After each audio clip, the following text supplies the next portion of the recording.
friends, in today's video, I'll be talking about storyboard in UX design, its components, and importance of storyboard. Before I start, just one request, please subscribe to the channel and press the bell icon for similar UX informative videos. So what is storyboard? Storyboard helps the user or a designer to map the visuals or images of a particular story, scenarios, or a sequence. So let's see what are the three main components of a storyboard. First one is scenarios, visuals, and descriptions. Here is an example of the storyboard and its components. So if you can see, I have marked to represent the components by numbers 1, 2, and 3. So number 1, that represent the scenario of any storyboard. So whenever you create a storyboard, always remember you should include the scenario. What is the scenario of the user that you're creating, or a story of the user you're creating.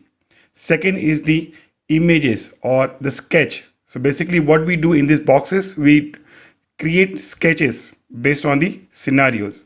And the third one, we write a description. So suppose in first scenario or first visuals or sketch, if we draw something user is trying to log in, so in description we write the user ABC or whatever the name of the user is trying to log in to that particular website. So this template of using a storyboard is a very important and the crucial step whenever you create a storyboard. Next thing is the importance of storyboard.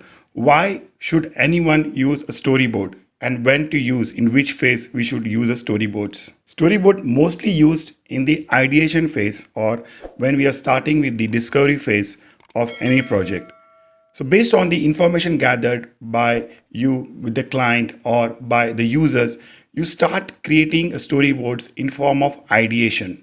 You can sketch out an idea of how a user may use a feature.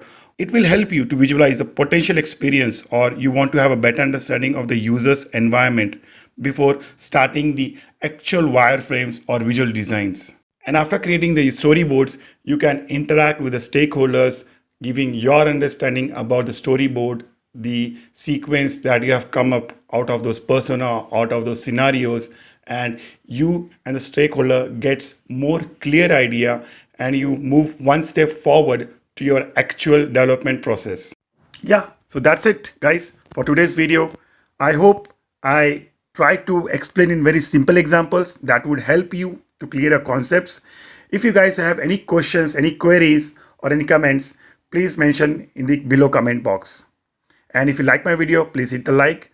And if you have not subscribed to my channel, please subscribe. Take care. Bye. See you in the next video.